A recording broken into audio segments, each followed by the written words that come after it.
It's midnight at the Rolex 24 at Daytona, almost halfway through the race. We've got a ton of stuff to talk about. The Corvettes have gotten in trouble, and we've got a special guest. It's Rolex After Dark. Let's get into it. Well, welcome back to the Rolex 24, and importantly, we've had some issues with the Corvettes, notably reliability issues.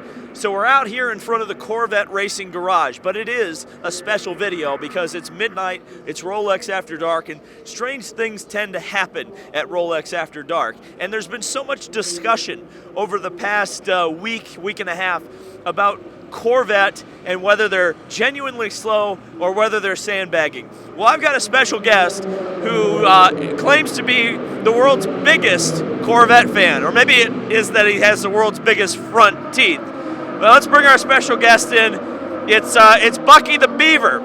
Now, Bucky, I understand that you are one of the biggest Corvette racing fans in the world. How passionate are you about this brand?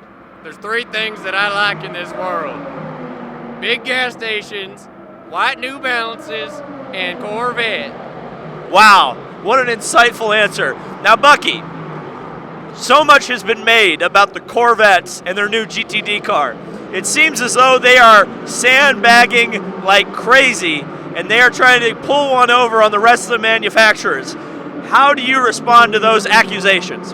Well, of course, it's the smartest thing to do. Not like they had to. Everyone already knew they were the fastest.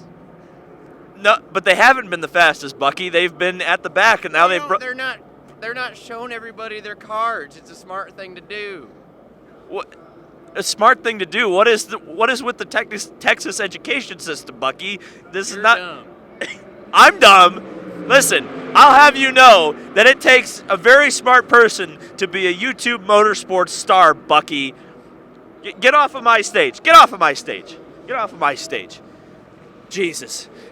Nobody knows how to be professional anymore. Well, anyway, speaking of professionalism, let's talk about the folks who are leading currently in their class at midnight. So, overall, and in the DPI category, is the number 31 Action Express Racing Whelen Engineering Cadillac. And just so happens that that is my pick to win the race. LMP2 has been very interesting because just in the last few minutes as of recording, we had the leader in LMP2 crash. Currently, the Tower Motorsports Orica leads that class. In LMP3, the defending winner of the Rolex 24 in class, the Riley Motorsports Ligier, the 74 Ranch Resort car, is leading in that category. Another one of my picks is leading this time in GTD Pro, FAF, and their Porsche. The Porsches, like I said, have been so blisteringly fast today.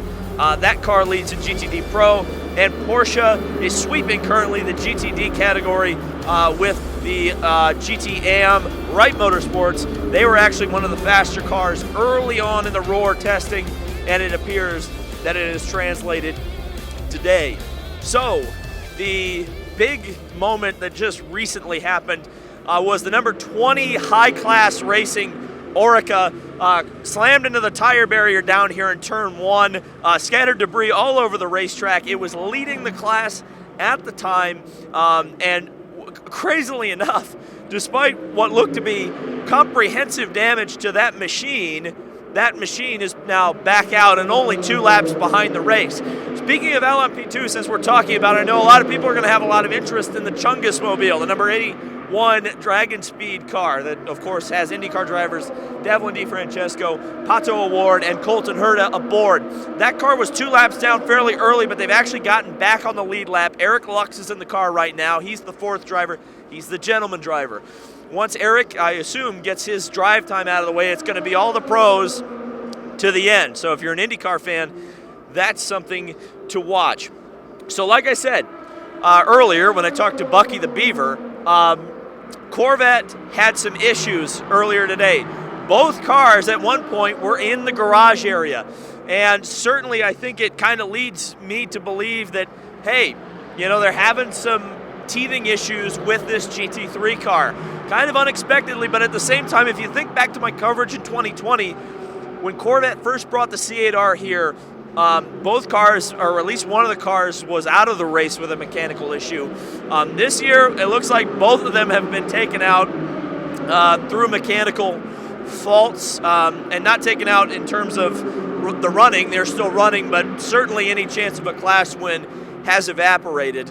And so, regardless of whether BOP games were played or were not played, it doesn't matter because they are out of contention. BMW has been out of contention this entire time, but the 25 car has kind of been in and out of the garage. None of the BMWs, whether they're in the Pro or AM division, have had much of a say in this current Rolex 24. And in the overall, I mentioned in the last video, talked about the Acuras, talked about that turbocharger, and as you can see with my breath, it's cool, it's cold, turbocharged engines love these kind of conditions. Well, guess what? The 10 and the 60. Oh, that's the number 11 PR1 Matthias in LMP2. That car was a recent full course yellow. It appears like that car is going to be a while anyway in the garage when it's back here. But the Acuras, those cars, like I said, they're coming to the front. The 60 car has been in the mix. Bloomquist has kind of been up at the front. They just handed that car over to Helio Castroneves, who's been trying to make some moves. Alexander Rossi in the number 10. Wade Taylor, Konica Minolta, Acura. That car has been also near the front and challenging. So, throughout the overnight hours, things could certainly change, and they always seem to at the Rolex 24. But it certainly seems like almost every DPI is going to have a chance to win this thing towards the end. And that's spectacular. That's exactly the way I think we want to send this class out, on a high note in the Rolex 24. So that's the midnight update. I hope it didn't get too silly, but if it did, leave a comment. It'll be normal. It's Rolex After Dark. If you don't understand what this is all about, you haven't been to the Rolex. There was a guy walking around in a Care Bear suit earlier. Yeah, thanks for Bucky the Beaver making an appearance and making a beaver out of himself. Go Corvette, get some beaver nuggets. Yeah, actually, I do agree with him on that one. Beaver nuggets are very good. Thank you guys so much for watching, and we'll see you in the next video.